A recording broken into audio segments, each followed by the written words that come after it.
हाँ जी नमस्कार, आप सभी का मैं एक बार फिर से स्वागत करूंगा आपके अपने YouTube channel study with Ritesh में।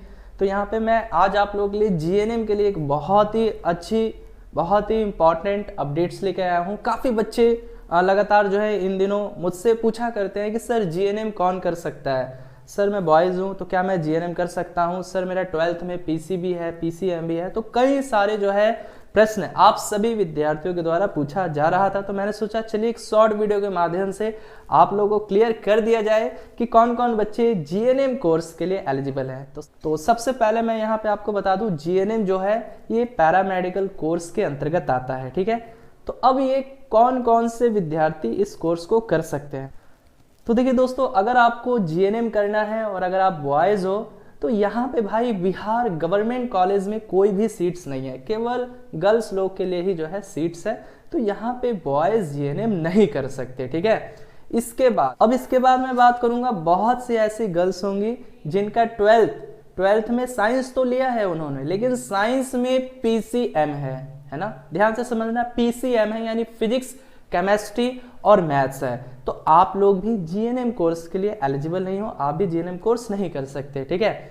अब उसके बाद बहुत सी गर्ल्स लोगों का 10+2 साइंस से तो किए हैं, लेकिन साइंस में जो है आपका पीसीएम या फिर पीसीएम भी है तो कोई दिक्कत नहीं है, आप लोग एलिजिबल हो। लेकिन अगर आपका 40% से कम है, यानी आपका अगर फिजिक्स में 40% से कम मार्क्स है, केमिस्ट्री में 40% से कम मार्क्स है, बायोलॉजी में 40% से कम मार्क्स है, तो यहाँ पर आप लोग एलिजिबल नहीं हो। तो कम से कम मिनिमम जो है 40% होना चाहिए हर एक सब्जेक्ट में, ठीक है।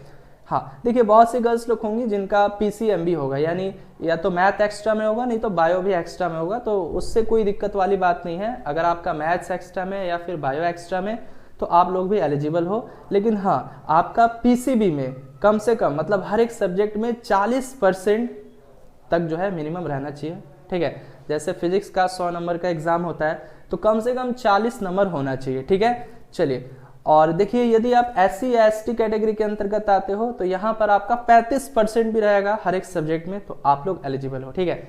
हाँ, लेकिन अगर आप UR कैटेगरी से हो, EBC से हो, है ना, OBC से हो, तो आपको यहाँ पे फिजिक्स हो, केमिस्ट्री हो या फिर बायोलॉजी हो, हर एक सब्जेक्ट में 40% अंक जरूरी है, मतलब 40% आपका होना नेसेसरी है, ठीक है।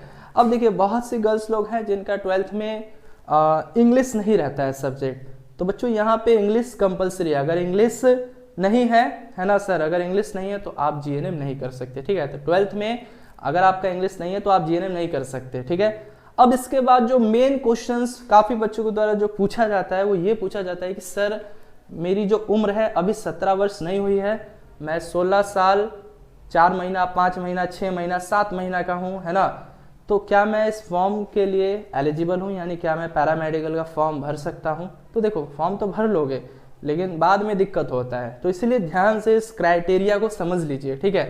तो अगर आपका उम्र 17 साल से कम है, अगर आपका उम्र 17 साल से कम है तो आप जीएनएम कोर्स के लिए एलिजिबल नहीं हो। और अगर आपका उम्र 32 वर्ष से ज़्यादा है तो भी आप एलिजिबल नहीं हो। तो यहाँ पे मिनिमम एज को जो है 17 रखा गया है, यानी 17 कंप्लीट होना चाहिए आपका, उसके बाद जो है आप लोग इस जीएनएम कोर्स के लिए एलिजिबल हो। और यदि आपका 32 वर्ष से ज़्यादा हो जाता है तो भी आप एलिजिबल नहीं हो। लेकिन ध्यान से सुनिए, वैसे छात्र जिनका अभी 16 साल कुछ महीना हुआ है तो उनके लिए मैं एक बहुत ही अच्छी अपडेट बता रहा हूँ। देखो, आपका जो है उम्र अभी कुछ भी हो, ठीक है, लेकिन हाँ 31 दिसंबर 2023 तक, 31 दिसंबर 2023 तक आपका जो उम्र है वो 17 वर्ष तक हो जाना चाहिए, है ना। अच्छी अपडेट, यानी देखिए अगर आपका अभी 16 साल 6 महीना है, 7 महीना है, 8 महीना है, 9 महीना है, मतलब 2 महीना बच रहा है, कोई दिक्कत नहीं है।